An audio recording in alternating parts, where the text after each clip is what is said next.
Recording in progress. Welcome, everybody. I'd like to call the meeting of the Board of Adjustments to order. It is 1:30 on October 3rd. Can we get a determination of quorum, please? Rob Pierce, Present? Don Christensen, Present. Peter Gashan, Here. Kathy Julian, Present. Leo Harishny. Present. We have a quorum. Thank you. Would you all please join us in the Pledge of Allegiance? Pledge allegiance to the flag of the United States of America and to the republic for which it stands, one nation, under God, indivisible, with liberty and justice for all. Thank you. Can we please have the ethics law announcement?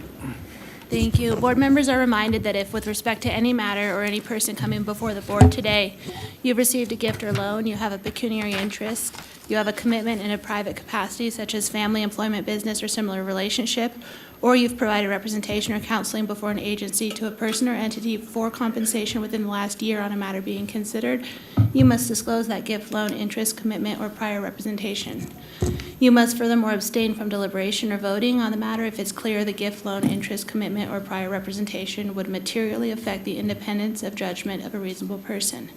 Board members are reminded under the Board of Adjustment rules, if you've had any contact outside of this meeting with any person interested in a matter coming before the board, you need to disclose the nature of that contact. This meeting is being held in county chambers and via Zoom.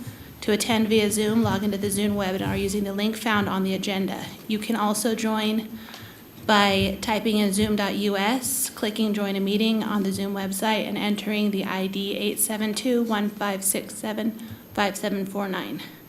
The meeting can also be joined via telephone by dialing 1-669-900-9128, entering meeting ID 872-1567-5749, and pressing pound. To provide public comment via Zoom, use the raise hand feature during any public comment period. To provide public comment via telephone, press star 9 to raise hand and star 6 to mute and unmute. Wonderful, thank you. Can we have the appeal procedure, please, Mr. Lloyd? Yeah, most decisions rendered by the Board of Adjustment are appealable to the Board of County Commissioners.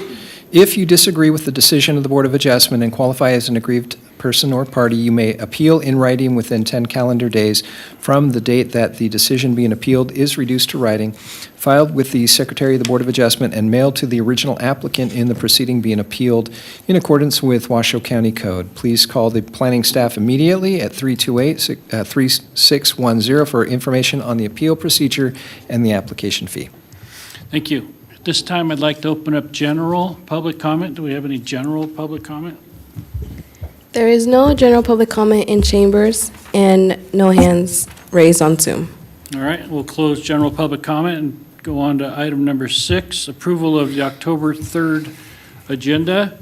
We're not going to have any changes. Can I get a motion to accept as written?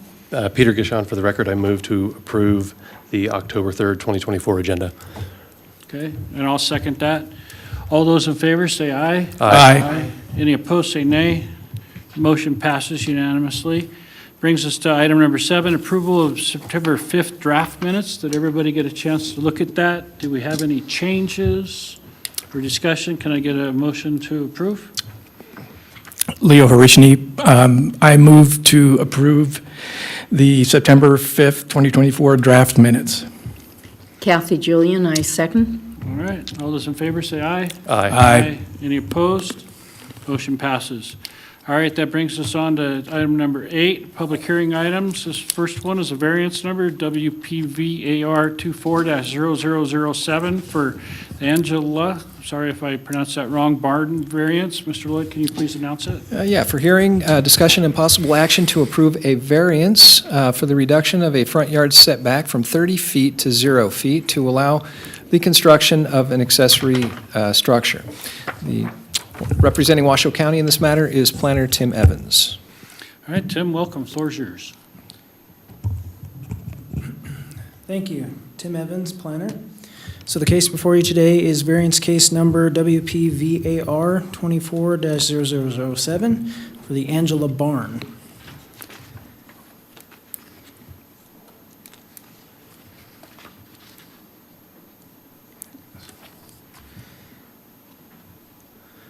All right, so the subject property is located at 6745 Rock Farm Road, and it has APN 150-260-42.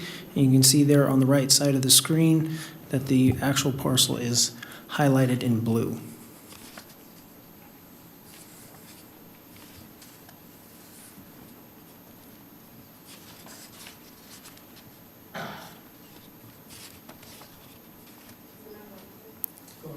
Yeah, it is now.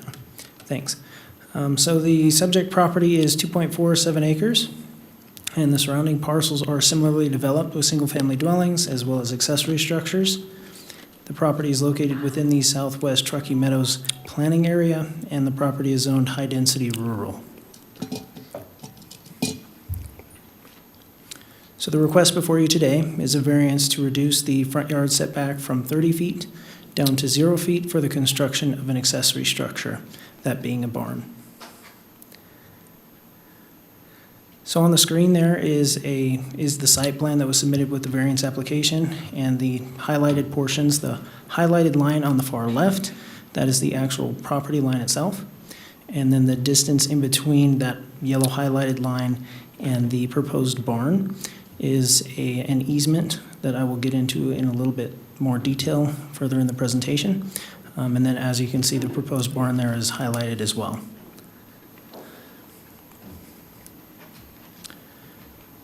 So in order for a variance to be approved, there has to be one of potentially three things that the Board of Adjustment looks at: exceptional narrowness, shallowness, or shape of a specific piece of property, or an exceptional topographic condition, or some other type of extraordinary or exceptional situation or condition of the piece of property. So the first one, in relation to exceptional narrowness and shape of the property. So the subject property is 2.47 acres, and the smallest width or length of the property line is 326.52 feet.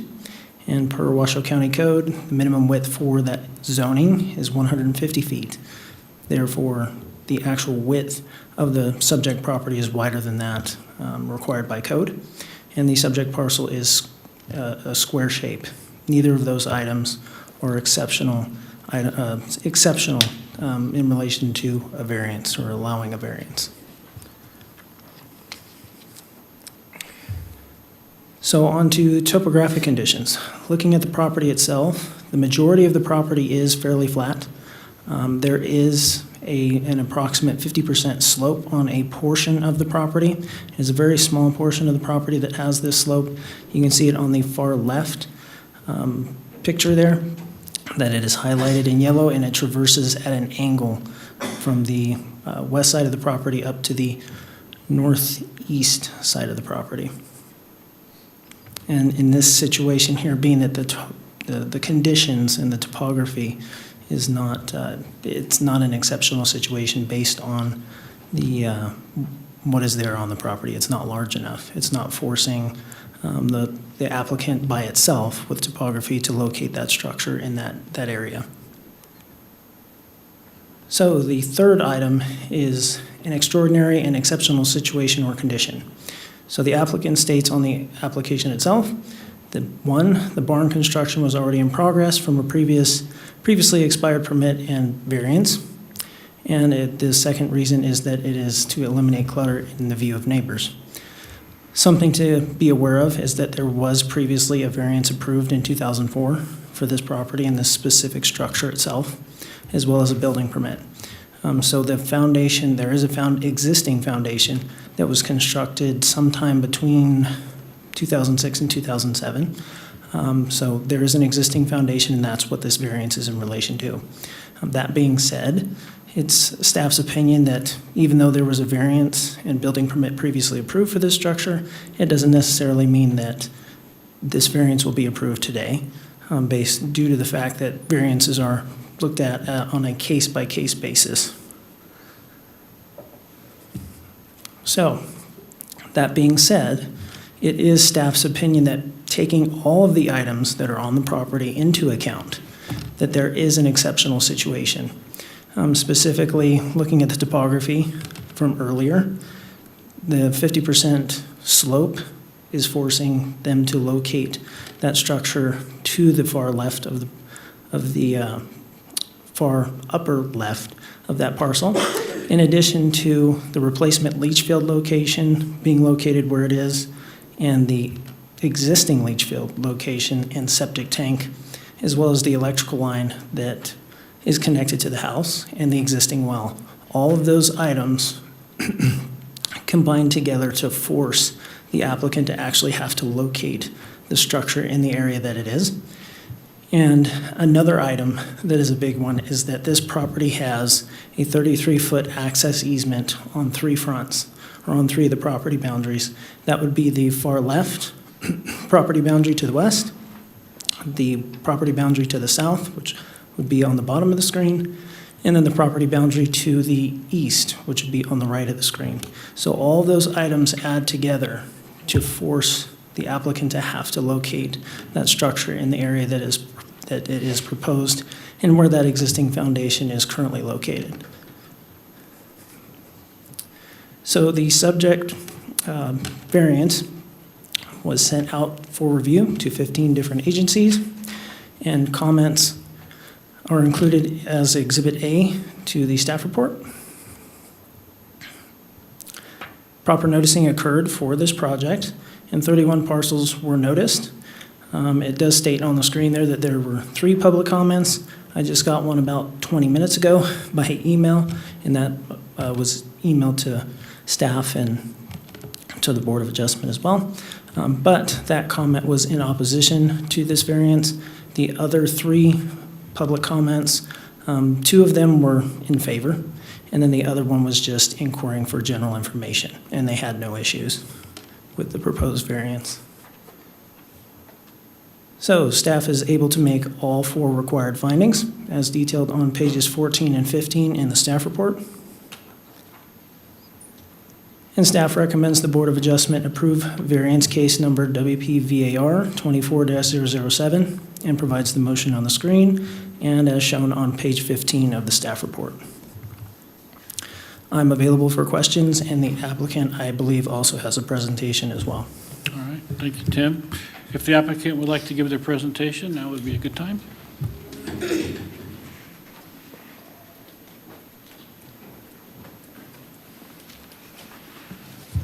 Thanks. Just state your name for the record. My name is Amy Angela. And Peter Angelo. Yeah. Good afternoon, and thank you all for allowing us to present our variance case for continuing to build the barn on our property at 6745 Rock Farm Road. We are Peter and Amy Angela. We've lived in our neighborhood for 22 years. We applied for a building permit and variance in 2005-2006, and were approved to build a 3,900 square foot barn.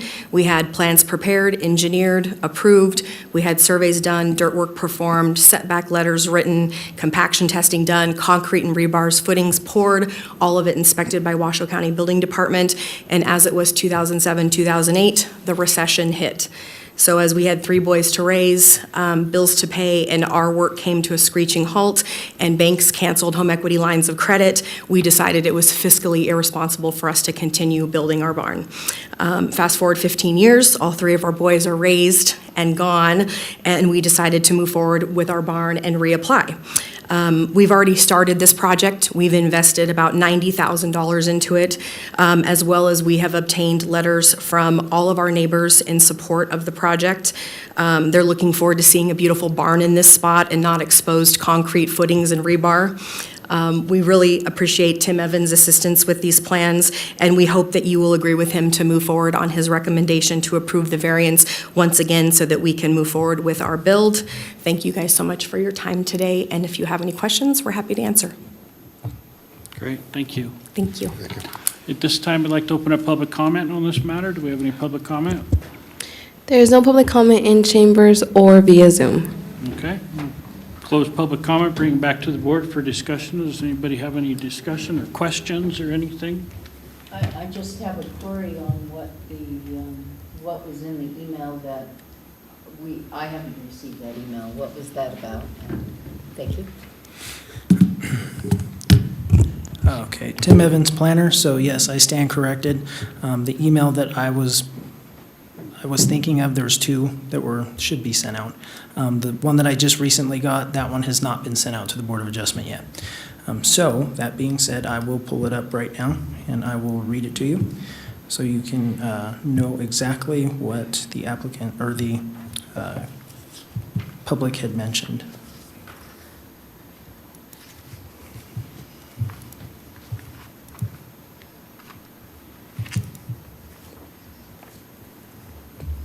Okay, so the applicant's name is Mr. Wu, and he says, "Tim, good afternoon. This barn is nearly completed, has not and currently does not eliminate clutter in view of neighbors.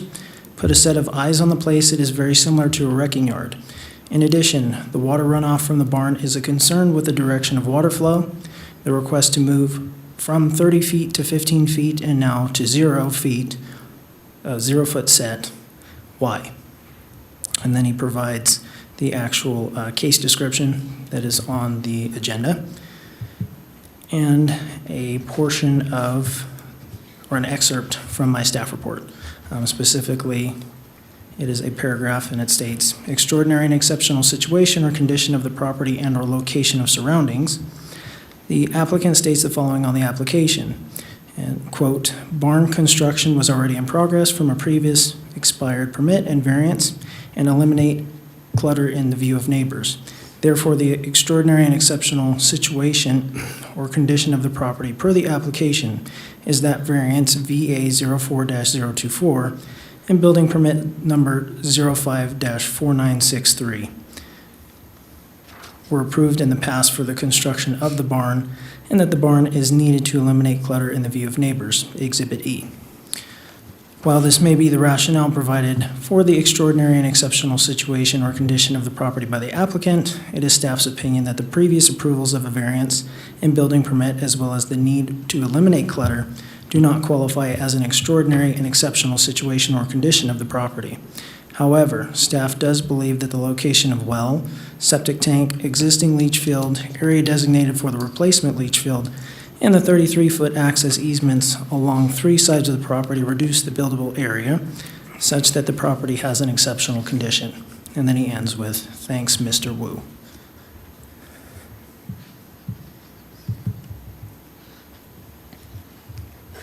Could you address the issue of, is there a concern about drainage?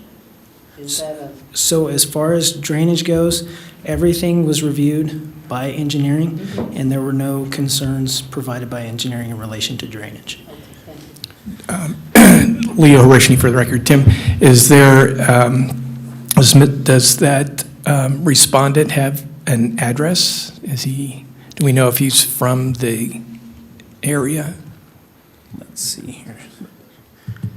Peter Gashon, a Wu owns the property directly north of the applicant's property.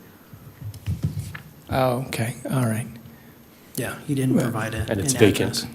Well, from what I remember of that property, somewhere north would be level. So any structure, any drainage issue north of that property, which would be to the one side, I would be more willing to listen to a concern about drainage if it was east of the property. But as far as north of the property, and looking at the map here, there is no structure, home, residence to the east of this property. So I don't find that drainage would be anything to be of note. Again, going there and visually looking at the site.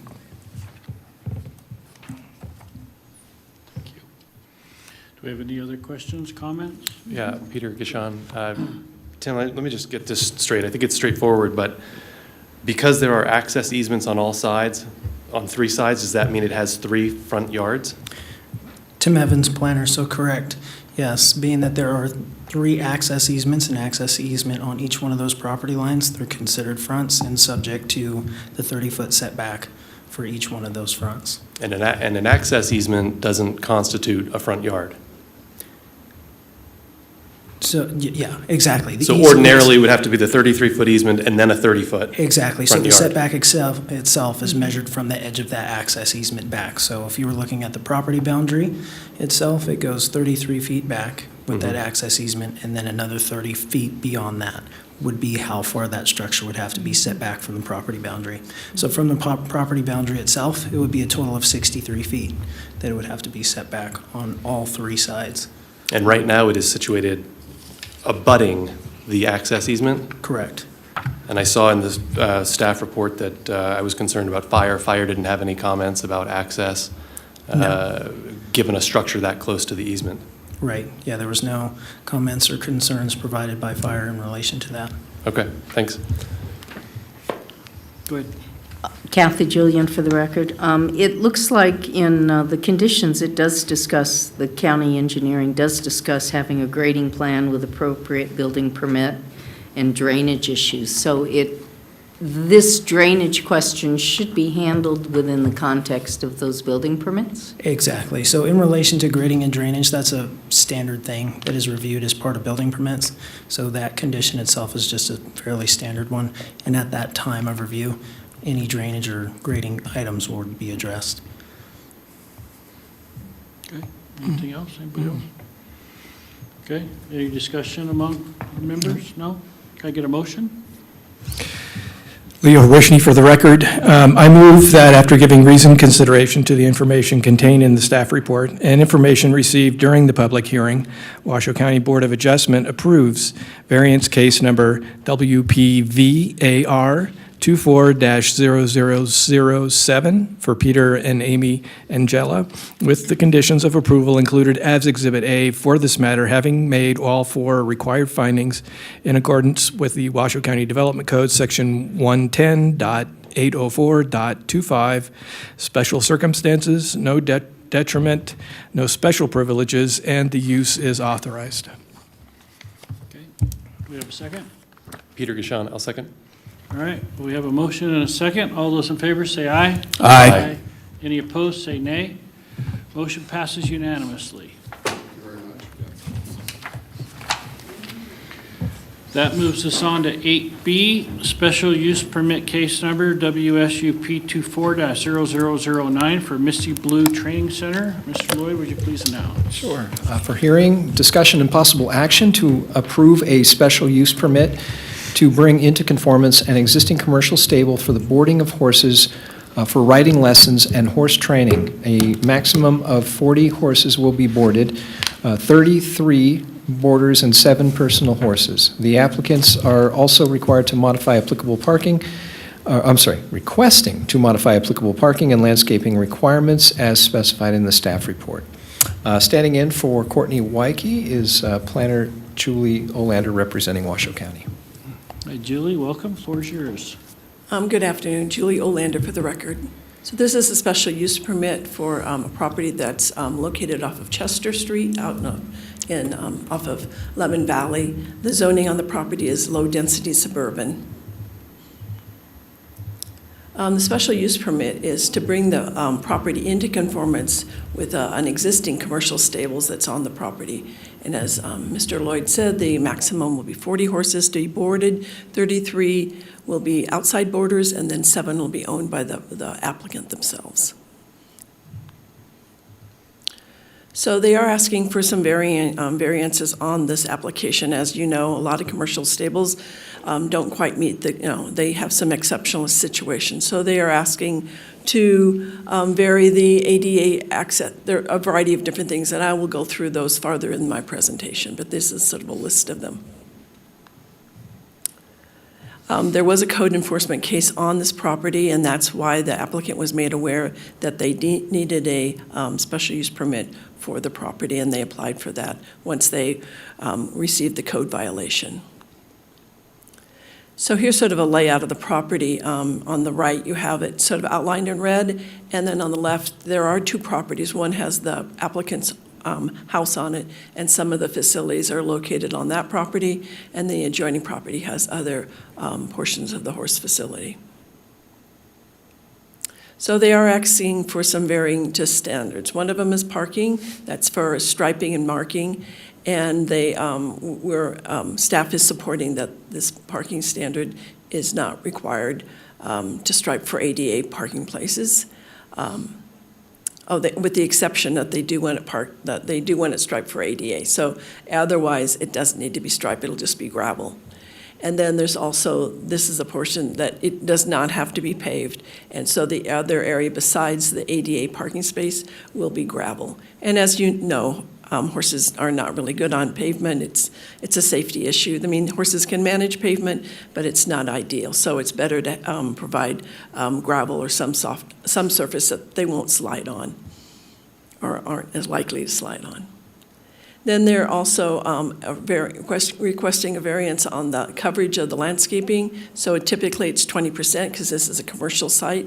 However, they're asking to reduce that to 15%, so that the landscaping will be less than what code will require.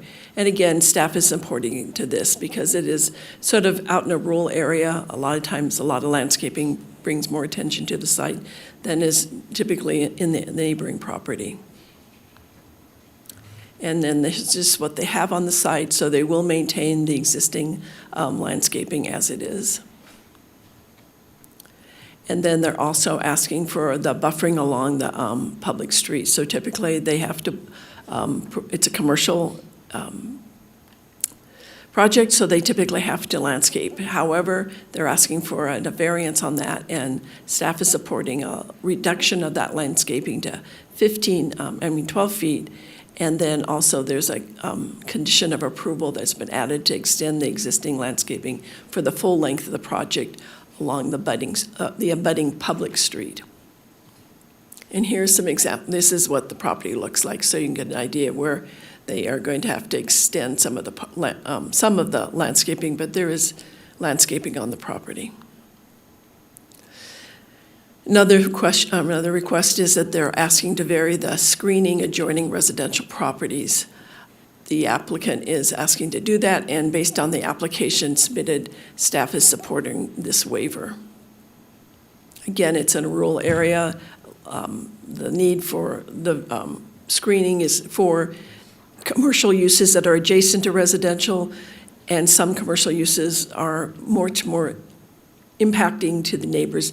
The horse facility is, a lot of people out there already have horses, so it's a typical use.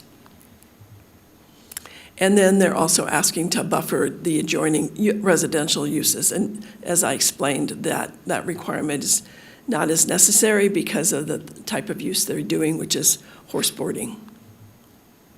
There was a neighborhood meeting on February 20th. It was held at the subject property. There were 3 people in attendance, and they basically had no comments. They were not in opposition. They were in favor of the project. Various agencies have reviewed the application, and they are listed here. 43 parcels were noticed within the 500-foot buffer of the parcel, and there were 5 public comments received.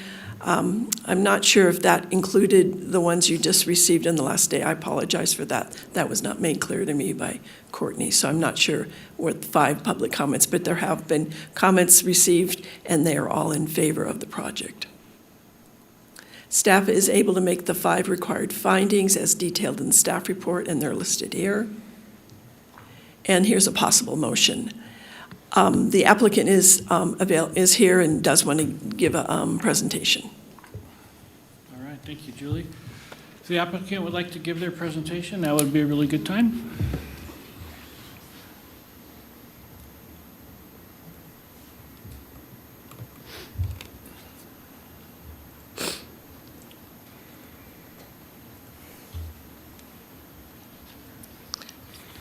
April Dinan-Schollard. Hello, thank you for allowing me to speak at this meeting. My name is April Dinan-Schollard. I am the owner of Misty Blue Training Center. To begin, I would like to state that Misty Blue Training Center is a well-established state-licensed business and has been operating since 1996 at this location. I started training horses 37 years ago, right as I graduated from high school. I ran my business out of leased facilities until I have saved up enough money to buy a house with a barn in Lemon Valley. I decided in 1996 to build my business at this location because the site is a community that was designated with equestrian activity in mind. The county built an equestrian park halfway down the block from my property, encouraging and supporting horse activity in Lemon Valley. My business offers full care horse boarding and training. During my almost 30 years at this location, I have cared for hundreds of horses and taught several generations of people how to ride, care for their four-legged friends. I love the fact that children I taught to ride at the beginning of my career are now bringing their children to me for lessons. During my time at Misty Blue Training Center, I have tried to use my knowledge of horsemanship to give back to my community. I have volunteered my time to coach Reno Rodeo Flag Team. I have taught 4-H children proper equitation, horse care, and husbandry.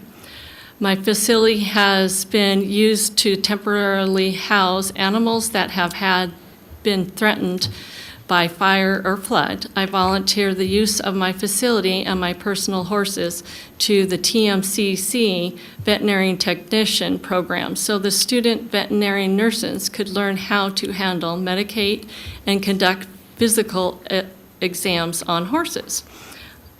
I have taken children who have never touched a horse and helped them transfer into a national awarding winning riders.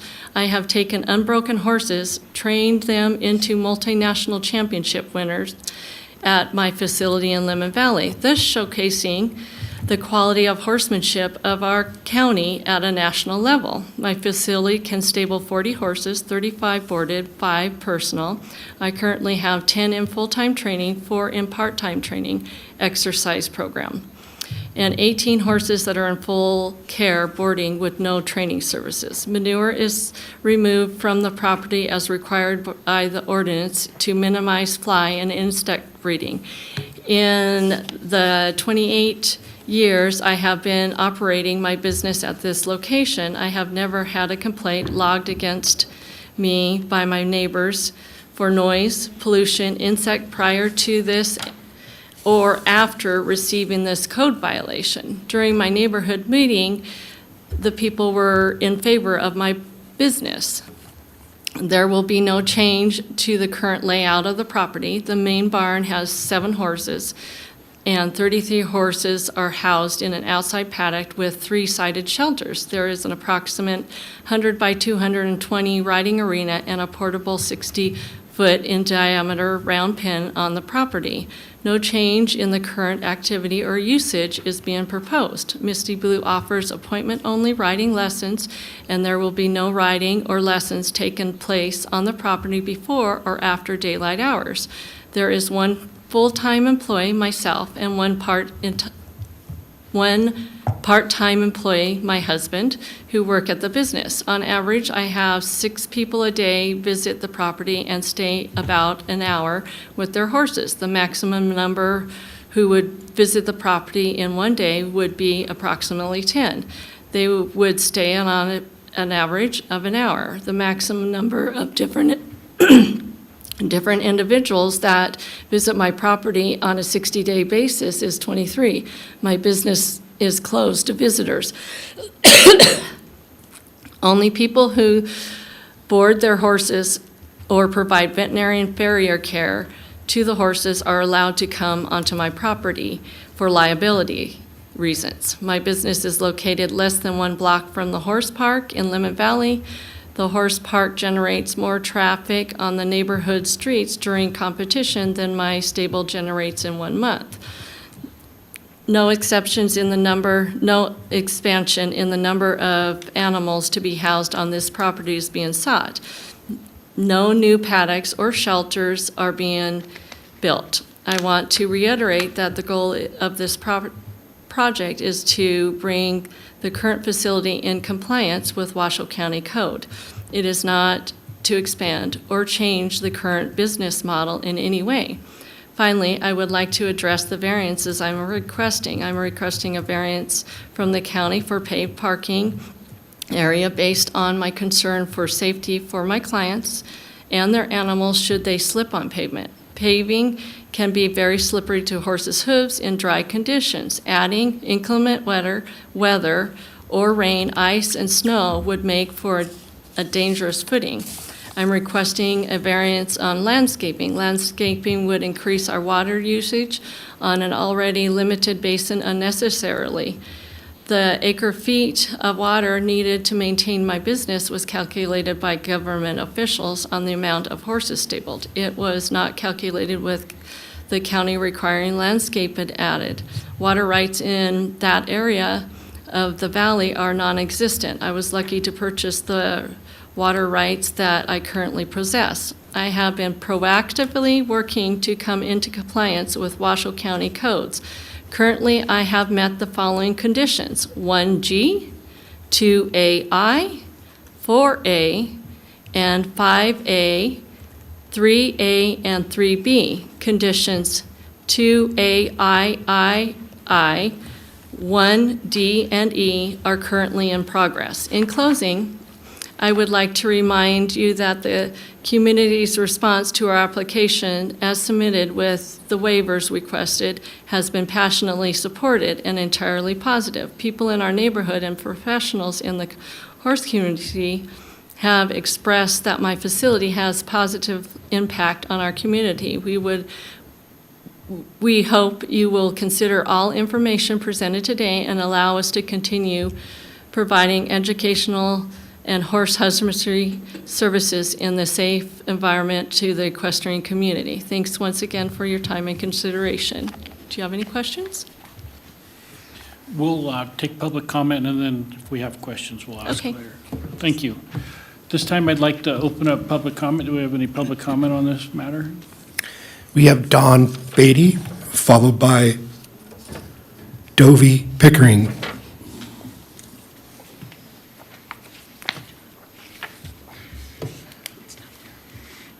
Good afternoon, Dawn Beatty. I have been a longtime client of April's since she was out in Spanish Springs. She has trained numerous horses for me. She offers a place of warmth, love, care, and friendship, and everybody there is like a big family. And so if she was not granted all these things that she needs to continue her business, it would be detrimental to the community, because she does take so many kids that need help and guidance to become functioning members of society. And I don't know a better cure for that than a horse. Horses are all of us crazy horse people's loves. And April takes exceptional care of them for us. And for us, she takes care of us. So I hope you will please vote in her favor. Thank you. Thank you.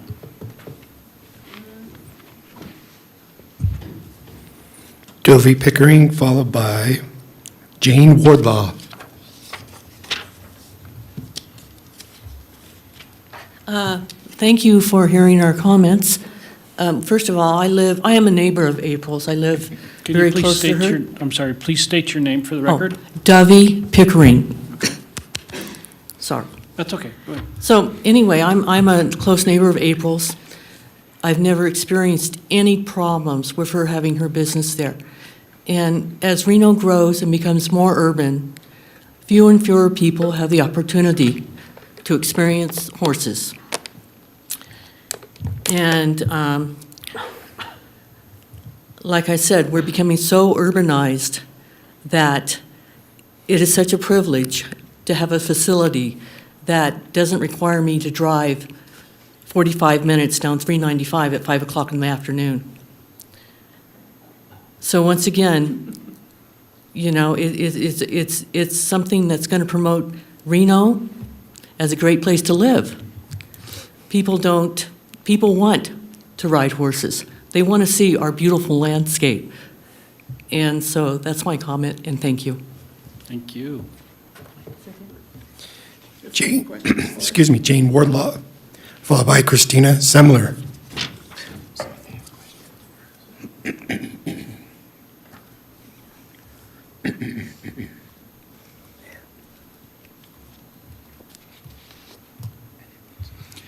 Please state your name for the record and then continue. I'm short. You can pull it down. Jane Wardlaw.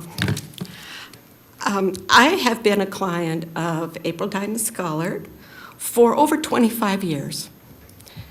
I'm unique in that I live out on Red Rock, and I do actually have a place for my horses at home. But I chose to board them at Misty Blue, not only for the quality of the care that they receive, but also for the education, the healing, and the camaraderie that I received there. I went to Misty Blue initially to learn how to show my beautiful Arabians to the best of their ability and my ability. And I've been very successful with all my thanks to April. While there, I have observed young adults receiving lessons in riding and horse care. I've seen preteens and teens mucking out stalls, bathing horses, working with them, brushing them, cleaning out their hooves, whatever it takes to be a responsible horse person. And they have all benefited from that. I've seen girls loaning out their equipment to another girl they were competing against, knowing that doing so may cost them the blue ribbon. I have seen young people pull their horse out of a competition that they've worked so hard to attend, as it was not in the best interest of the horse. And it is April that has taught them that care. I have seen grandmothers, mothers, and grandchildren taking lessons together and bonding over their animals. When I was healing from heart surgery, young people at the barn would walk up and saddle my horse for me with no questions asked. When I had to have shoulder surgery, and I also have a bad back, another one of April's clients loaned me her 3-step mounting blocks so that I could continue riding during my rehabilitation period. We've all celebrated together in times of joy and coming together to support one another in times of grieving. And we do grieve when we lose our animals. Misty Blue is a community. It is a place that people learn not just about horses, but about hard work, dedication, sacrifice, generosity, and life in general. It is a place where people of different ages, political ideas, religions, socioeconomic background come together in friendship to share ideas, knowledge, and enjoy their beloved animals. It is a place where people can shed the ugliness that seems to surround the world today and interact with people who share their love for these wonderful horses. I am sure. That means your time's up, I'm sorry. Thank you, though. Okay. That's okay. Christina Semler, followed by April Dinan Schollard.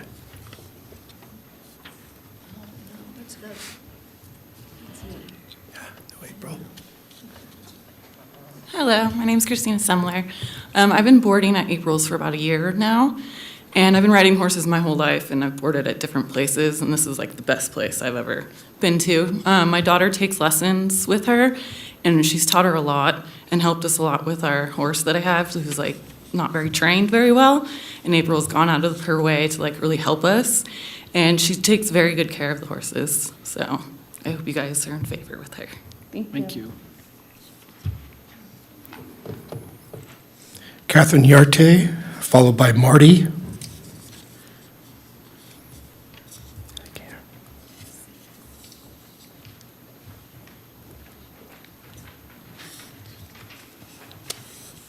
Thanks up here.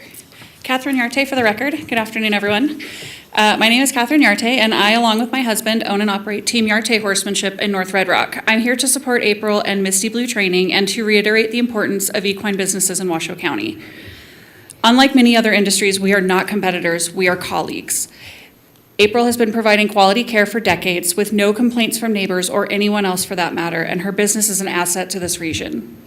I would like to quote a key point from the Envision Washoe 2040 Master Plan, North Valley's planning area, history and existing conditions on page 98. Quote, "The unincorporated portions of the North Valley's planning area contain several distinct communities. While the land use found in the North Valley's planning area range from very rural to heavily suburban, the area's communities enjoy many elements of a more rural character, particularly as they relate to the natural environment, subdivision design, and livestock ownership. Much of the North Valleys, in both suburban and rural areas, exhibits a distinctly equestrian character. Misty Blue Training is located less than a block away from the Lemon Valley Horsemen's Arena, a Washoe County equestrian park, in a subdivision reinforcing the history and importance of the equestrian character of the North Valleys. Finally, I want to bring a number to your attention, $177 billion. That's the total value added in 2023, from the equine industry, up from $122 billion in 2017, according to the findings of the 2023 Equine Economic Impact Survey conducted by the American Horse Council. The equine industry's ripple effect extends beyond the traditional sectors, influencing a broad spectrum of industries. The equine industry provides over 2.2 million jobs, from agriculture and tourism to veterinary services and technology, and showcases the interconnectedness of the equine world with other economic realms. Nevada is a state rooted in equestrian and rural lifestyles, and we even have a license plate proclaiming we're the rodeo state.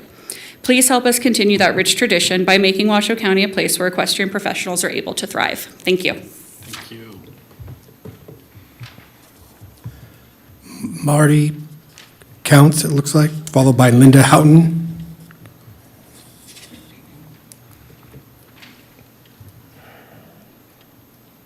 Hello, my name is Marty Counts, and everyone before me has pretty much covered all the areas.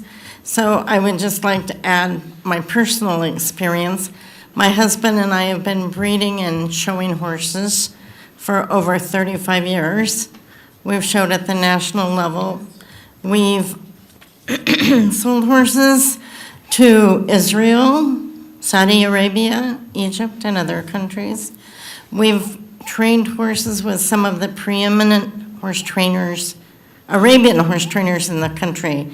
And April compares wonderfully with all of the other trainers.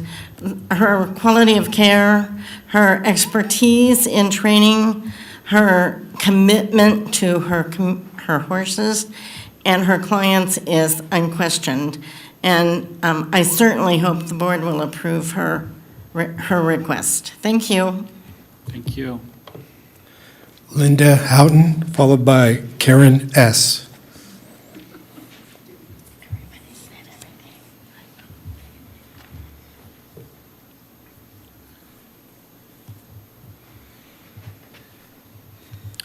Hello, my name is Linda Houghton, and I've been a client and friend of April Dinan since 1989, when I first moved back into the area from Southern California. I was born here, but spent many years away.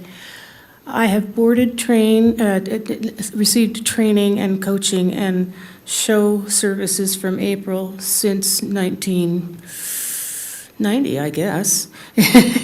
And I've been very happy with the results. She's shown horses to local, regional, and national championships. And there's very little she can't do with a horse. I think that number one on her list of priorities is safety, both for the horse and for the rider. And that counts big for most of us. She's calm, she's patient, she's kind, and she's very hardworking. She keeps an amazing array of different types of people and different types of horses very happy and content, and does whatever is necessary to keep it that way. And she's extremely careful, both with people's feelings and with horses' needs, and totally honest, not surprisingly. She doesn't waste anyone's time or money, not even her own. And I think with the impact she's had on children that I've observed since 1989, I think it's safe to say that between her and the horses, she keeps a lot of children off drugs. And just in case you need another reminder of how important horses are in this community, you should look at a Nevada State Quarter and see what's on it. It's got horses on it. Thank you. Thank you. Karen S.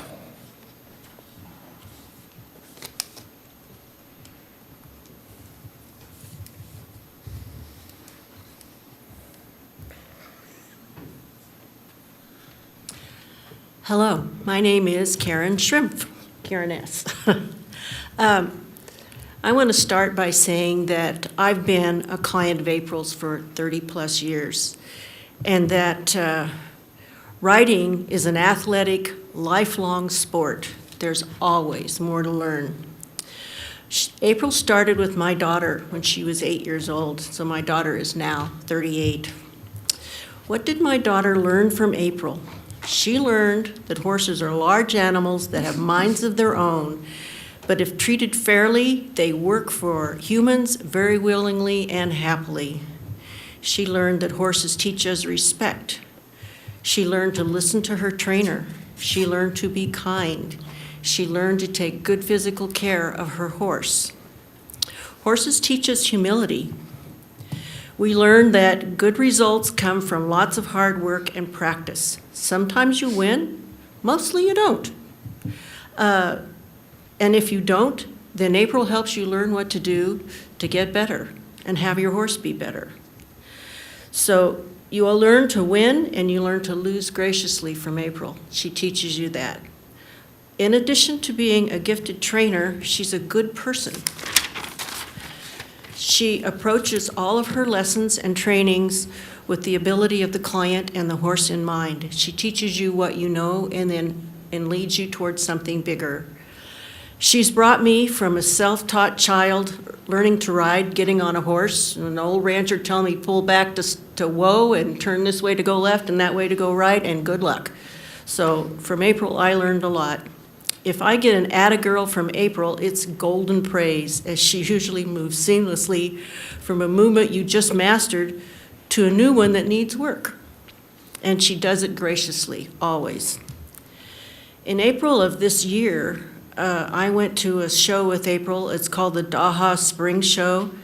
The administration there awarded April a big, beautiful belt buckle. And what did she get this belt buckle for? Not riding her horses, not training her clients, but for being the best trainer, the friendliest and most kind trainer at the show of all the other trainers that were there at the show. So she is a good person.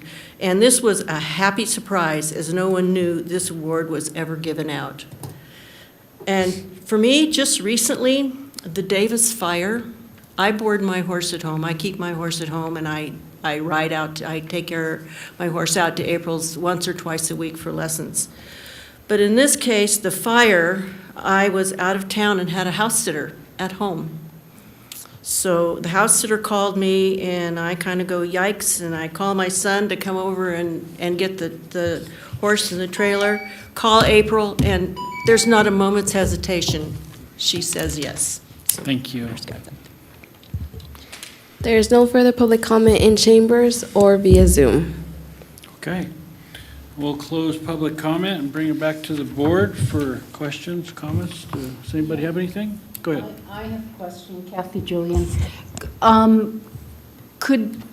What was the nature of the, why this was discovered as being out of compliance? Was there a complaint at the time about something? Or was it just the county went through its books and noticed that it wasn't in compliance with the code? I'm Julie Olander for the record. So a special use permit is required for boarding stables, and they did not have one, and it was reported that they were working as boarding stables.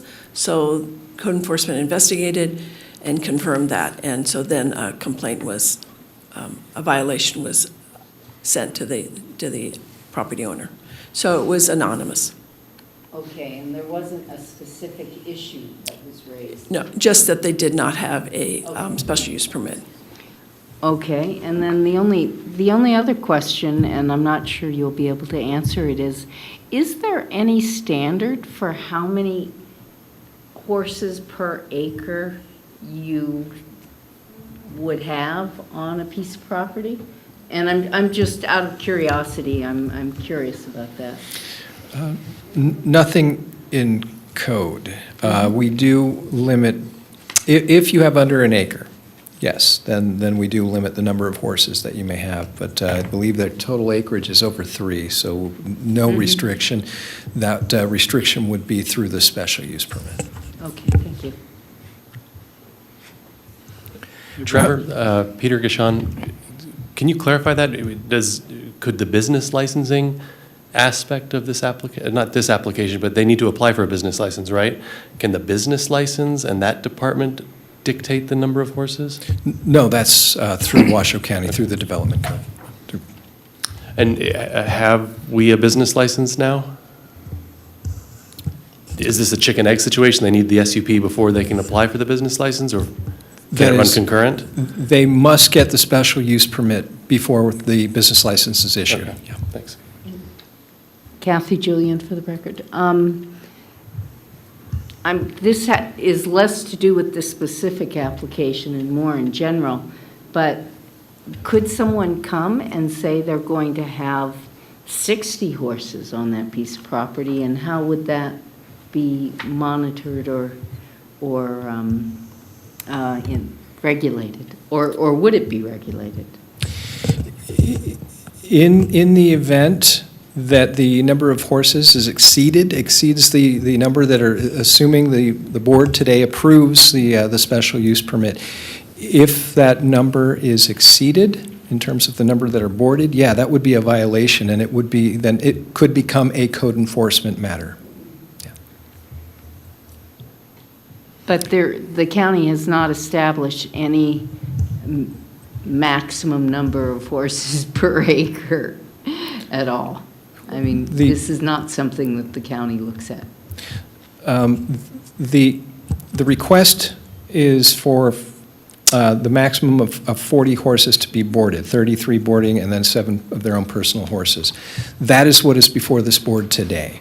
But in terms of an overall code standard, no, there is not a code standard. Essentially, the special use permit will limit the number of horses. That's where that maximum will come from. Leo Harishny for the record. So this is curious to me. I didn't read this right. So my understanding was this is for the special use permit, but where does a business license? I don't understand where the business license aspect then comes in. Yes. So. Thank you. And through the chair, the request, it is a commercial operation. And okay. Every commercial operation requires the issuance of a business license. So she already had the business license. This action today is just in response to the complaint that an SUP had not been filed for an operating business license. Correct. The fact that a special use permit was not issued would in fact invalidate the business license. So they need this. So that's why there's nothing in here regarding the existing commercial business. Correct. Okay. Go ahead, Julie.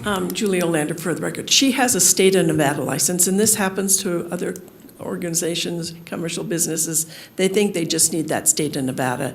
They don't understand they need the local jurisdiction. So she has a state of Nevada license, but she didn't understand that she needed that Washoe County license. So after the special use, if it is approved, then she can apply for the Washoe County license. Okay. This has nothing to do with the owner. This has nothing to do with you. It seems to me that that's a huge weakness in the system that anyone could obtain a state license, and the state license doesn't denote, or there's no connection of the state license with the requirement of a local county license. It seems to me that the two should be connected. And again, it's not her responsibility, it's not your responsibility, it's the process, but that's a head scratcher to me how this, and this isn't the first time this has happened. No, it's I'm aware. I don't understand why this continues to come up and not be repaired, saving the owners time and inconvenience in having to, after the fact, catch up with what the current law requires. I don't get that. Julie, just 1 second, and this is for the record, and I apologize. When you initially, and this is just for the minutes, when you initially announced this, it was for Chestnut Street, not Chester Street. And so just in case that gets noted and saving us a correction in the minutes next month. And then so Kathy answered my other question was, I was curious as to who brought up this code enforcement. And I am glad to see that there is some, I understand that there was a concern and an expectation that the existing landscaping requirement might interfere with her water rights, but I appreciate and I am glad that at least some measure of the landscaping requirement along the main street is in place. If I could, I apologize, if I could advise that the Washoe Nursery has inexpensive native vegetation available that, might be cost-effective to place and minimally require demand on your water rights and yet add to the landscaping along the street. That would be the only thing that I note. And I apologize to the chair if that's a personal thing and not something that we are required or allowed to break. But otherwise, I have no concerns or issues about the permit. Julie, I have one question for you. This is Rob for the record. Does she have a active manure mitigation program going on? Julie Olander for the record. I'd let her respond to Okay. that better. Okay. Yes. No. We haul it away to the dump. We haul it away weekly to the dump. Oh, April Dinan Schollard. We haul it away to the dump. Okay. And we have some neighbors that come and get it Uh-huh. and ask for the manure for composting. So we, Sure. of course, haul it to them too. Okay. Nice. That'd be a mitigation program, so you do have something. Okay. That was my concern. Okay. Yeah, you're good. That's all. You're good? You're good. Okay. Does anybody else have any other questions or anything? Okay. With that, if we have no discussion, I'll entertain a motion. As a horse owner, I'd like to. Peter Gashon for the record. Go for it. I move that after giving reasoned consideration to the information contained in the staff report and information received during the public hearing, the Washoe County Board of Adjustment approve with conditions special use permit case number WSUP 24-0009 for Jerry L. and April D. Schollard with the conditions included as Exhibit A to this matter, having made all 5 findings in accordance with Washoe County Code Section 110.810.30. I further move to modify the Development Code applicable parking and landscape requirements as specified in the staff report. Okay, and I'll second it. So all those in favor, say aye. Aye. Any opposed, say nay. Okay, the motion passes unanimously.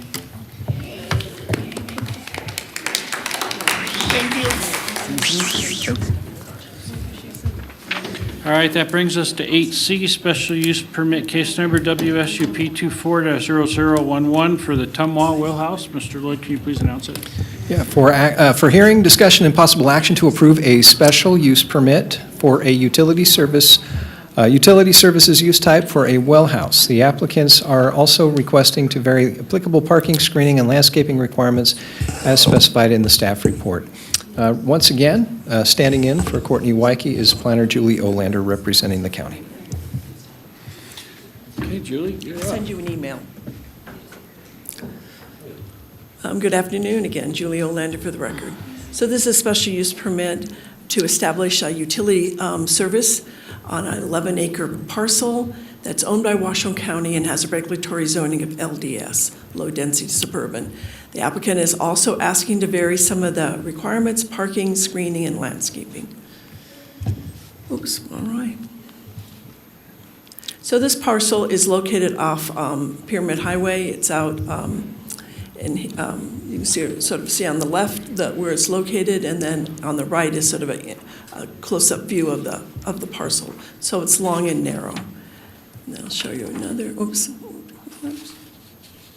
So on the right, you can see. I'm going to go back. So that long, narrow point at just the first line, so it first comes down, it's their little triangle there, and that's where they're proposing to locate the well. So this is on the right side is a close-up view of that, and then on the left side is a drawing of it, and showing the well house, and then there's also a path to Sugarloaf Peak. That's what's highlighted in yellow, and then the access is off of that cul-de-sac. There's going to be a gravel drive to the access point there, to Paradise Avenue. In 2022, Washoe County was granted an easement for this well at this location, and the easement will allow Tumwa to pursue this with a special use permit, and that's why you're hearing this case today. And on the right, you have a picture of where the well will be located, or the existing well, and then they're going to build up around it. So here's the drawings, site plan of the location. The highlighted in red is where the well will be, and then highlighted in black is where the fencing will be located. And then the lower portion, that is the gravel drive, and then the sort of light gray is going to be paved area for the well itself, for people that will be accessing the property. Here's a landscaping plan showing the well on the left with the proposed landscaping that they will have along the north and east, and then on the west side it's going to be mulch.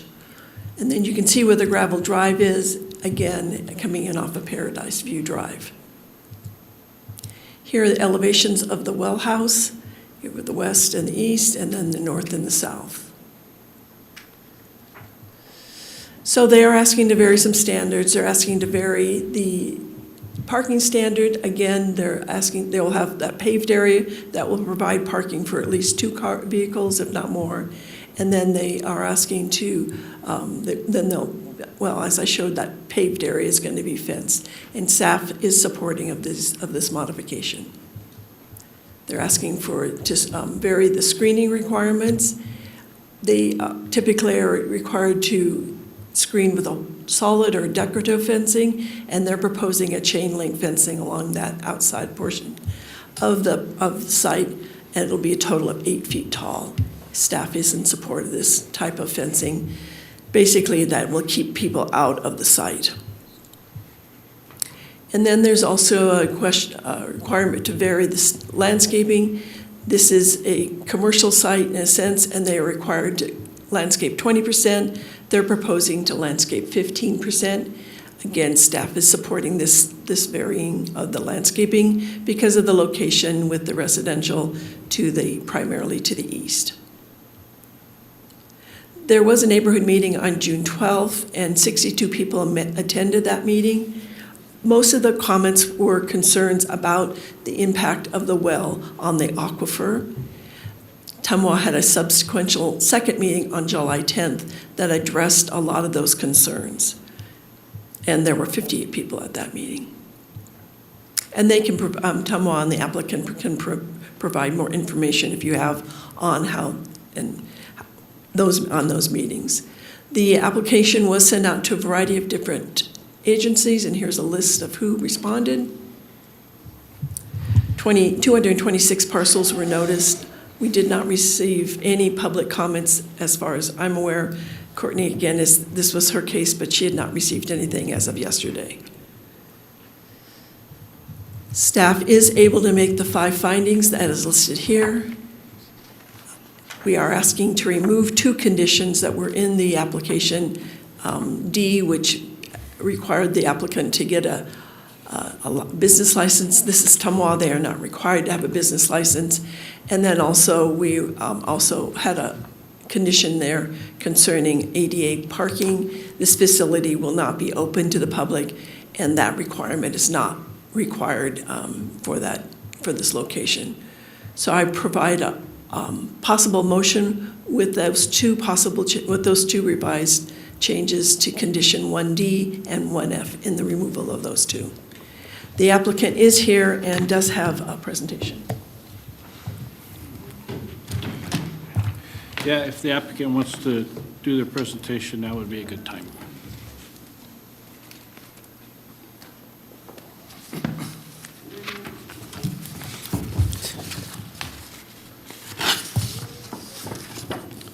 Hi, Thomas Spear with Truckee Meadows Water Authority. Thank you for allowing us to present today and for your consideration of this special use permit. I am a senior design engineer and the project manager for this proposed well house. Being an engineer, when it comes to planning and zoning issues, I need to hire out a consultant for that specific topic. So in a minute, I will invite up my consultant from Wood Rogers to give a presentation on that proposed well house.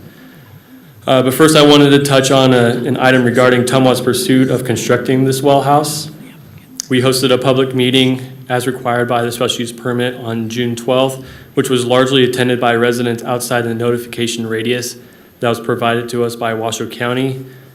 Most of the comments provided during that meeting addressed the topic outside the purview of the special use permit. Those topics are also important to us, and Tumwa is going through additional processes with other public agencies that address those issues, which are also like the special use permit process where it allows and encourages public comment. So today our presentation will focus solely on the relevant information to the special use permit.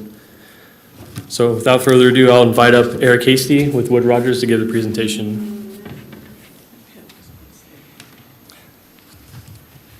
All right, thanks, Thomas. Eric Hasty for the record. I'm with Wood Rogers, and I am representing the applicant. So just to go over some of the things, I'm trying not to be repetitive of what Julie just went over. She did a good job covering a lot of this. But I'd just like to point out the shape of the parcel and show give you an idea of how big this parcel actually is. It's 12 acres, but it covers about a mile from east to west and about half a mile from north to south. But the area that we're looking at is highlighted there in the dark blue. And again, this was on an existing Tumwa easement that was granted in 2022 for this project site. The reason for this odd-shaped parcel is because it is owned by Washoe County, and it has the Sugarloaf Peak Trail on that. As you can see next to the project site, they do have residents that are adjacent to the east as well as the south. Again, this request is for a special use permit to allow utility services and the low-density suburban zoning. This special use permit is specific to the improvements that are outlined in the special use permit, and I'll go over. I also would like to point out too that there is an existing well on site, and the wellhead is already on there. It's indicated by the green dot within the project boundary. As required by Washoe County, we prior to submitting the application, we hosted a neighborhood meeting in June, and this was there was 321 notices within 750 feet of that, the 12-acre parcel. So it covered a wide area, and this was hosted by us, the applicant's representative, as well as Tumwa. There were concerns addressed that were specific to the special use permit. A lot of these are outlined here, and we were able to either answer those questions and concerns or incorporate those into the application. There were additional concerns that were not related to the special use permit.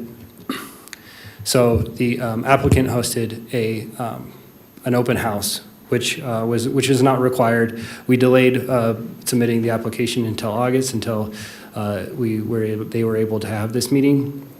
There were additional comments there that were specific to the special use permit that we did incorporate into the application. Tumwa also created a website to help with any other information that was not related to the SUP. So looking at the site, just to give you a better idea, because this site is partially developed with the recreational trail, and then it's surrounded by existing residents. So you can see photo 2 there. You can see to the right, that's the bulb of Paradise View where the access road will be tying into, and then that's going to be looking down basically where the access road will go to the well house itself. This is the portion of the trail that's going to be used as an access road as well as the trail. Photo 1 there is from behind the residence, so it would be in between the residence and the well house, and this is looking from the trail onto where the well house is located.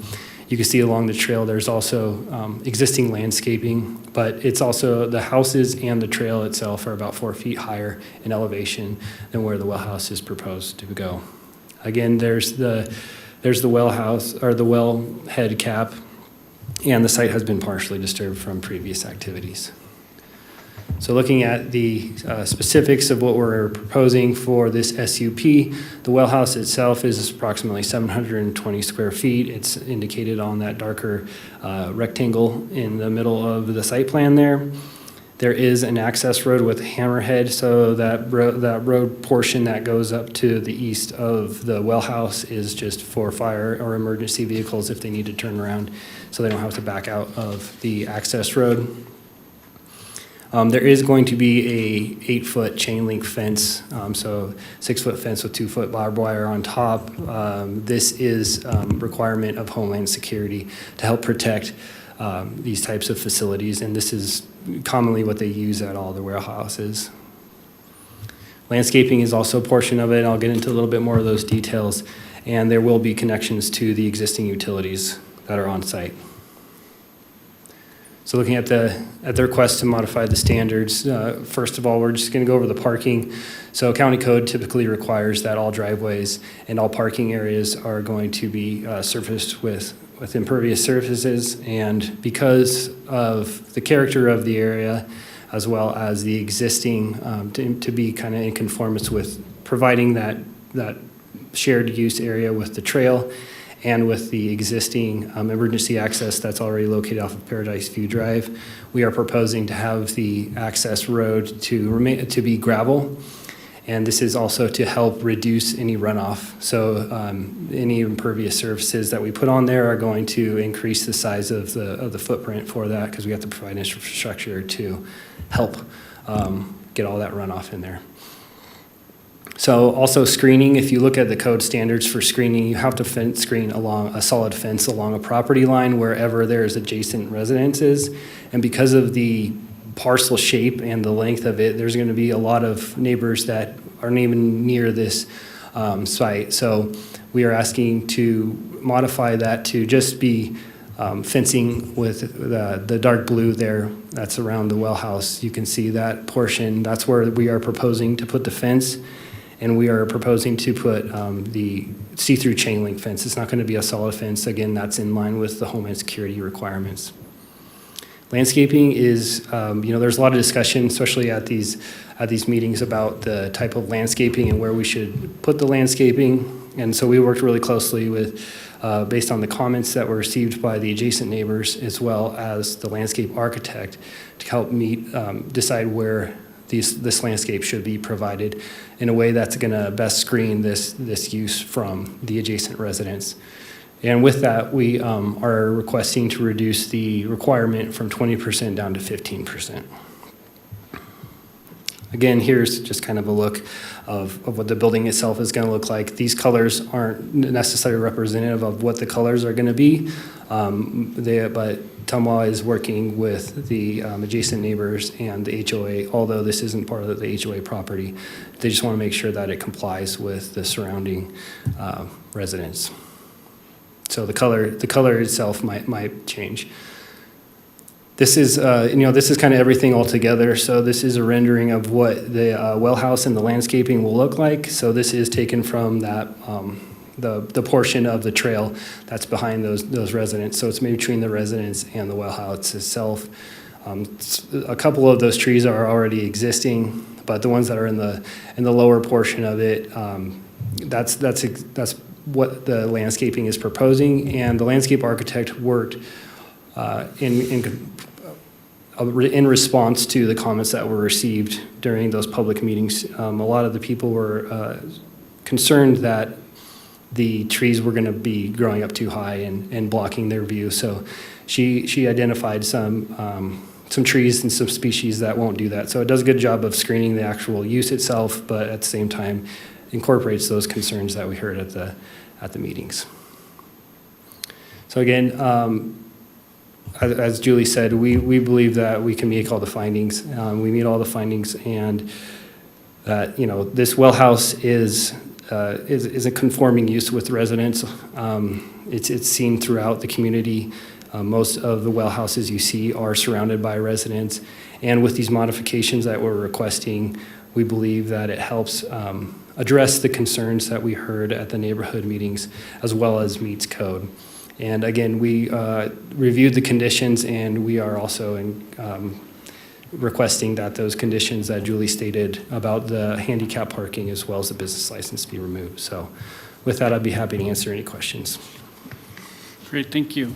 At this time, do we have any public comment on this matter? There is no public comment in chambers or via Zoom.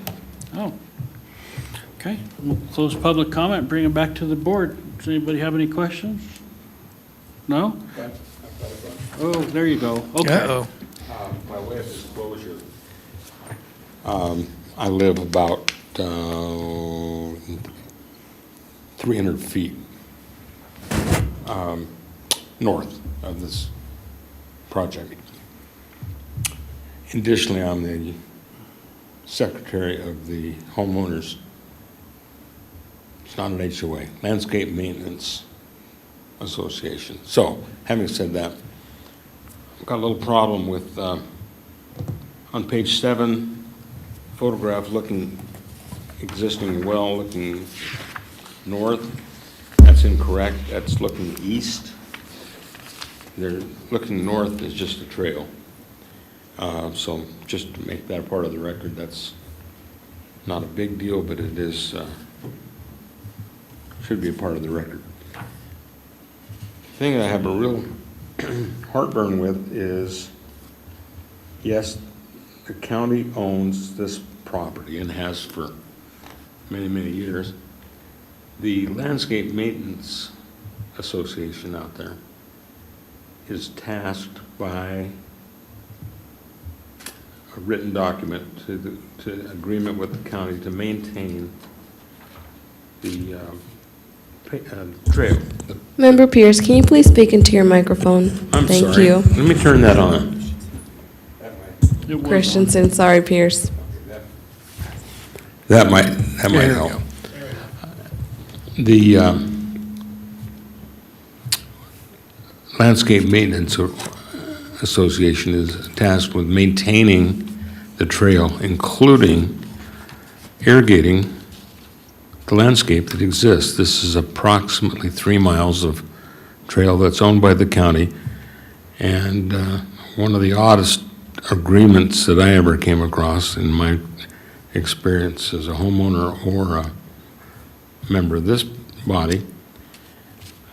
I'm concerned about who's going to water the landscaping, because there is existing water lines out there and they belong to the association. We pay a big water bill. I didn't see anything on page 51 that addressed the who's going to pay that bill. Hi, yeah, Thomas Spear, Truckee Meadows Water Authority. Tumwall will be purchasing the trees and shrubs that'll be going in there and also be putting in the landscaping and maintaining it.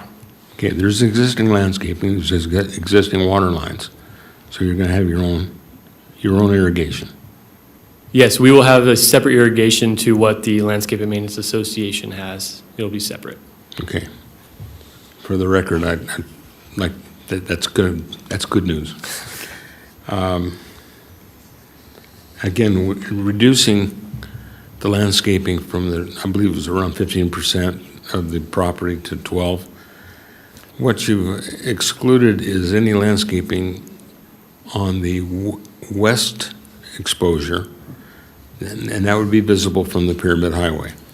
Granted, it's almost a quarter of a mile, but I would recommend, and I would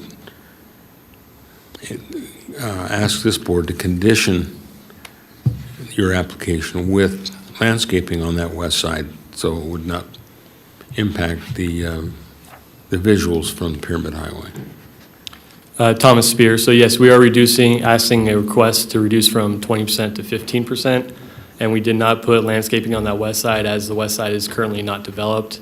Right now, I think it's 70% neighboring commercial with 30% residential. To the south is a property that is owned by Truckee Meadows Fire Protection District, which I think is also zoned for residential. So at this point in time, we did not see it fit to landscape that west and south side.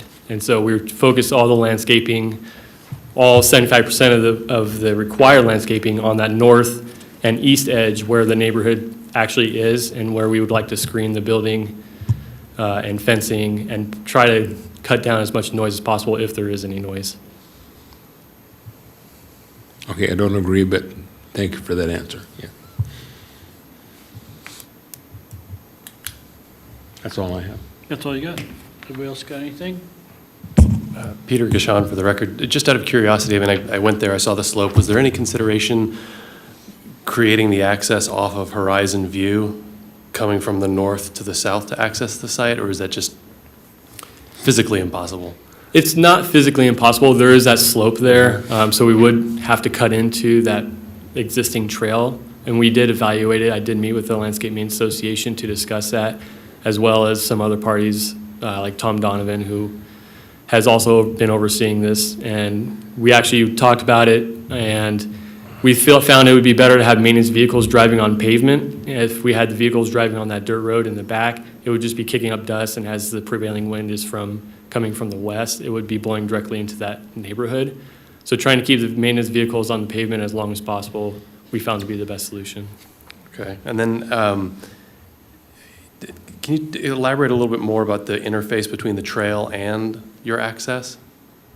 Sure, yeah, Thomas Spear. So we currently, the existing trail has kind of a sandy clay mix on it, and so when it gets wet, it's bad for vehicles to drive on.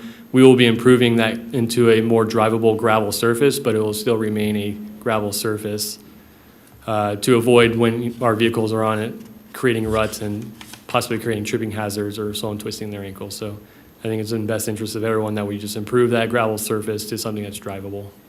And then, so there's no gates or fences that people along the access itself? So current existing, there is a pedestrian split fence there. And Truckee Meadows Fire Protection District also has a gate for fire to go into the neighboring neighborhood, just so that there's dual access into a neighborhood redundancy. And so our plan is to team up with them to use that as our main gate access instead of creating our own gate access. The split rail fencing that's currently there will need to be removed. And I suppose final question to Don's point about landscape along the western side of the facility. Julie or Trevor, do we know, is there any development application pending for the large parcel to the west of this fronting Pyramid Highway? I'm not aware of any existing or any applications submitted to the county. I can certainly take a look while we're discussing if you'd like. I'll just be curious. Julie Olander for the record. There has been conversation about developing that all those parcels along Pyramid down to Calle de la Plata, but we have not received anything specific, so I can't say that, but there has been conversation. Okay. Oh, and I suppose one other question I had, is it typical, I mean, just out of curiosity now, is there a lease agreement between Washoe County and Tumwa, or does Tumwa ultimately actually take fee title to the real estate? What's typical? I believe it's just an easement. I'm going to let Tumwa explain that better, though. Thomas Spear. So typical, I don't say there's really a typical. We have properties that we own in our name. Then this particular one is just an easement, so it's a 100-foot by 100-foot easement. And I believe Washoe County had this dedicated as a public utility easement, and so we are taking the easement out of that. So yeah, tank sites, we have properties in our name, but we also have tank sites that have just easements. Okay, thanks. Any other questions, comments, discussion? No? Okay, I'll entertain a motion. I'd like to move, for the record, Don Christensen. At number one, we condition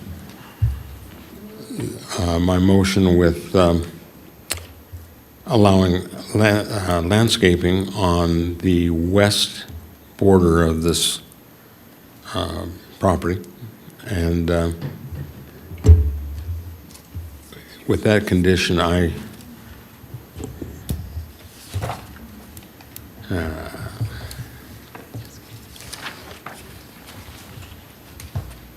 move that after giving reasoned consideration to the information contained in the staff report and information received during the public hearing, the Washoe County Board of Adjustment approve with conditions,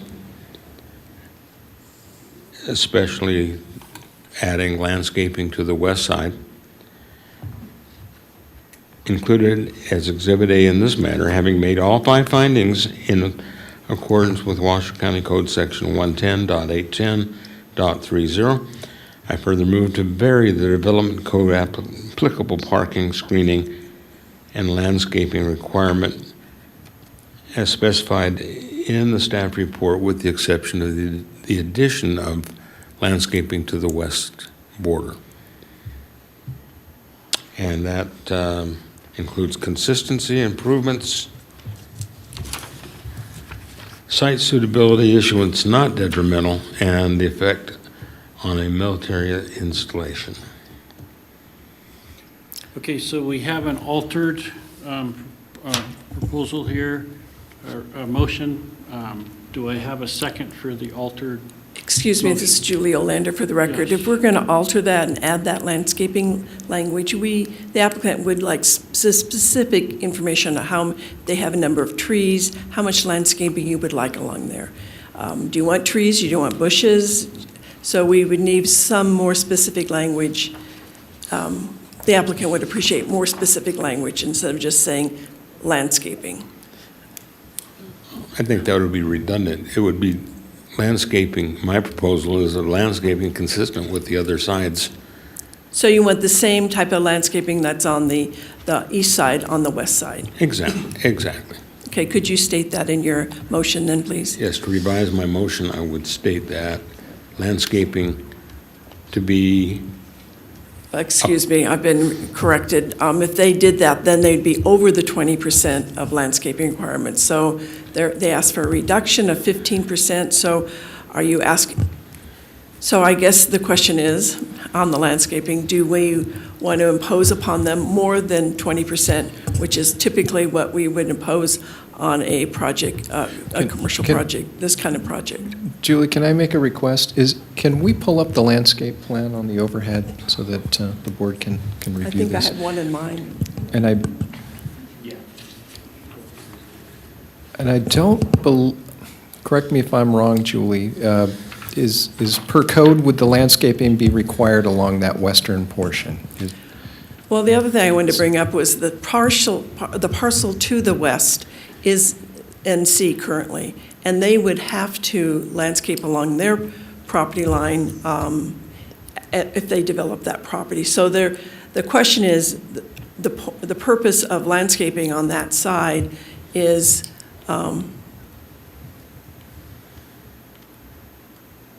so the purpose of landscaping on that side, it's sort of hard to see on this. Let me go back.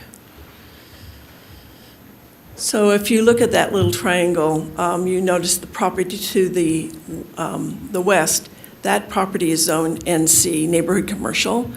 If they came in and developed that, they would be required to screen that side of the property already. So you would have the Tumwa site screened and then the neighboring property also screened. So I mean, that's just, that's possible and that's reasonable to do if that's what the board chooses. But I just want to point that out. The neighborhood commercial on that side would already get screening. It's not zone neighborhood, it's not zone residential. But we'll go back to the landscaping portion. So what they're proposing currently right now is just to have mulch along that. And because the neighbors were concerned about trees, heights, that might be, well, they can make shorter trees. But if they add landscaping along that, the applicant's saying that then they would be over the 20%. So let me clarify.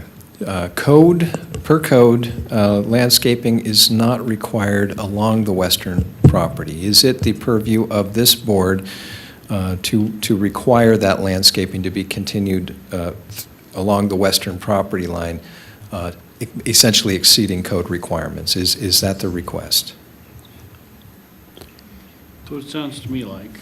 Is that correct? That's, my intent is to be consistent with what is already existing or proposed, and same with the height of the trees.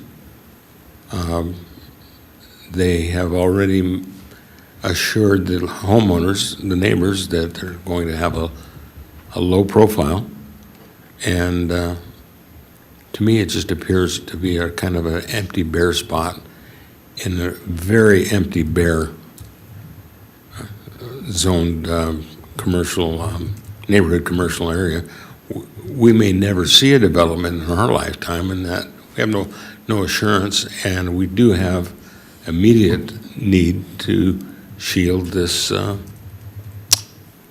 this structure. And I have no heartburn as a board member to say, let's exceed the 15%, make it 20, put some trees in. It would exceed the 20% that typically we require any commercial use to have. Yes, I understand that. And if it requires something special in the way of a zoning thing, then so be it.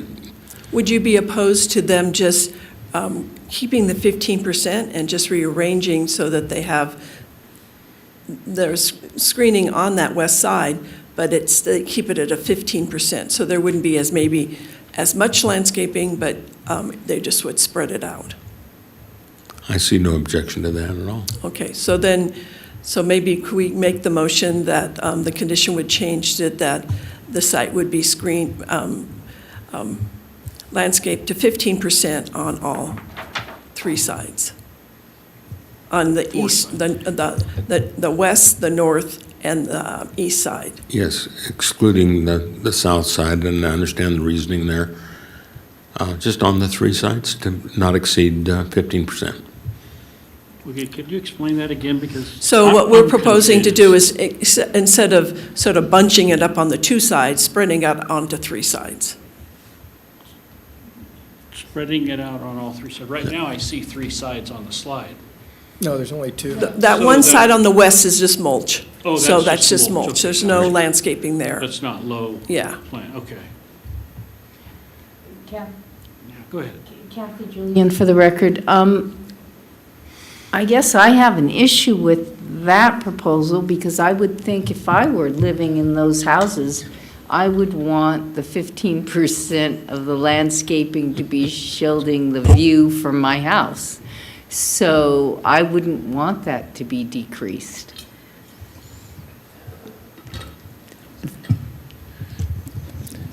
And if I may just offer this, code does require 20%, and the request is to modify the landscaping to reduce down to 15%. There is an option that the board could deny the request and require the full 20% in relative keeping with the existing landscape plans. That is also an option. So the board has several options before you. And the applicant is willing to go with the 20% if that's what the board chooses, and then just screen both three sides. So in a sense, not vary that landscaping requirement. So remove the variance of the landscaping required. So the site would be landscaped 20%. So that was one of the requests is to. Do you know the number for that? Was that 1D or was that 1F? So that was, went the wrong way, I think. Yeah, 1D. Yeah, 1D. D. So remove the 1D, but, okay. But keep the 1F, right? Revised motion for the 1F.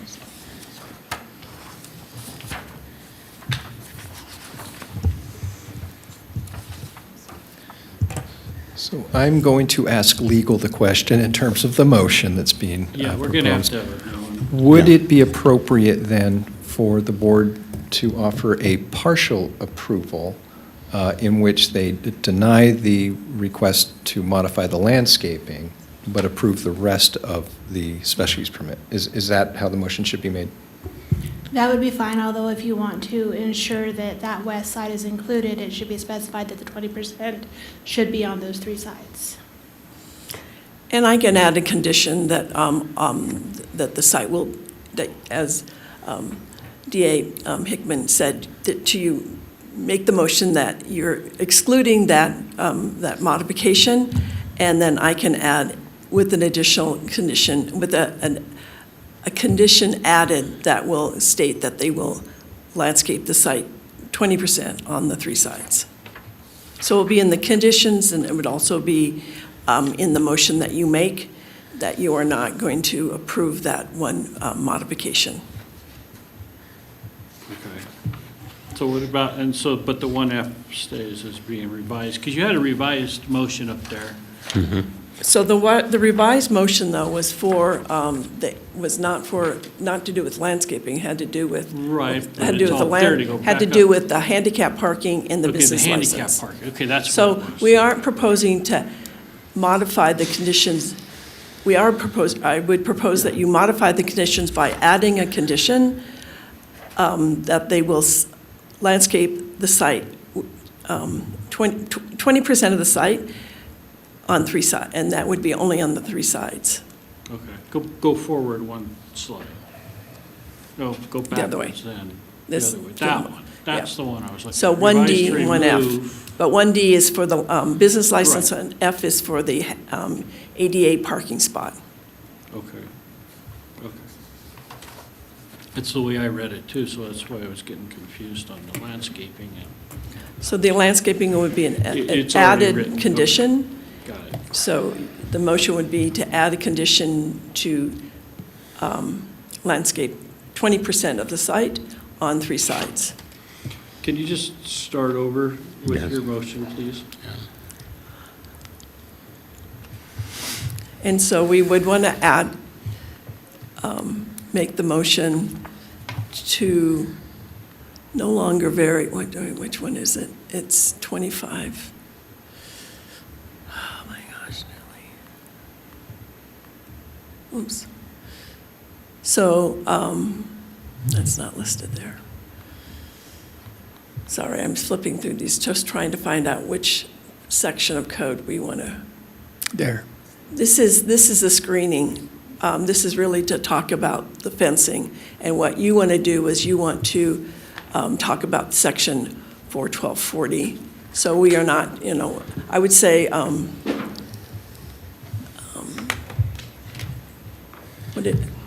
Mr. Lloyd, how did you phrase that? Okay, as I'm looking at the motion now, I don't know that you need to change the first part of the motion, but the very last sentence, it says, "I further move to vary the development code applicable parking." It says parking, screening, and landscaping. You may just want to keep that to applicable parking requirements, because still, The screening we want to keep. okay. So we just, it's the landscaping that we're, Correct. so there's 3 things we're varying: the parking, the screening, and then Okay. not have the landscaping. So at the end where the motion is, to vary parking and screening. And Parking and remove- screening, Parking yeah. and screening. And add a condition that the applicant shall landscape 20% of the site on 3 sides.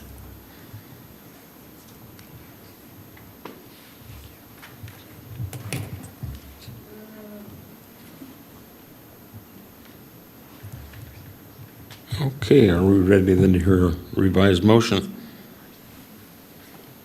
Rob? Yeah, go ahead. I'm Oh, waiting for okay. you. Go ahead, yeah. Thank you.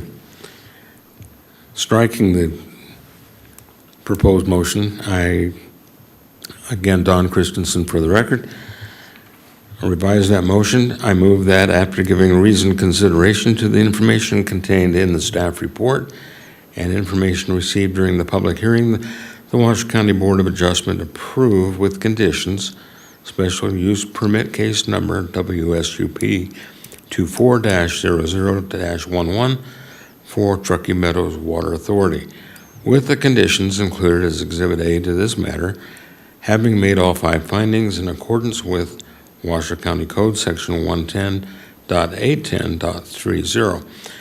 I further move to vary the development code applicable parking and screening as specified in the staff report, and in addition add another condition to landscape to 20% of the property and add screening, or not screening, add landscaping to the west facing side to include that 20%. And those conditions that have been met are consistency, improvements, site suitability, issuance not detrimental, and the effect of a military installation. For clarity, sir, are you also amending the conditions as reflected in the proposed motion that's being put back up? Put that back up. Oh, yeah, I'm not there. Julie Olander, for record, you need to remove condition 1D and 1F. So you can just add that to your motion, I believe. And remove. In addition Yes. to my motion, to remove conditions 1D and 1F. Is that good? Okay. We have a altered motion on the table. Do we have a second? Leo Harishi for the record. I second it. Okay. All those in favor, say aye. Aye. Aye. Any opposed, say nay. Okay, motion passes as altered. That brings us to chair and board items. Number 9, future agenda items. Anybody have anything they want to see? Nope. Okay, we'll move on to B, request for information from staff. Nothing? All right, director and legal reports from previous Board of Adjustment items. I have nothing to report. All right, and then legal. Do you have anything legal? Just an update on matters that were previously before the board. There has been a petition for judicial review filed relating to the Board of County Commissioners' approval of the special use permit for the single-family residence on Paiute in Crystal Bay. Okay. All right. Can we open up public comment? Do we have any general public comment? No public comment in chambers or via Zoom. Okay. With that, it is 3:18, meetings adjourned.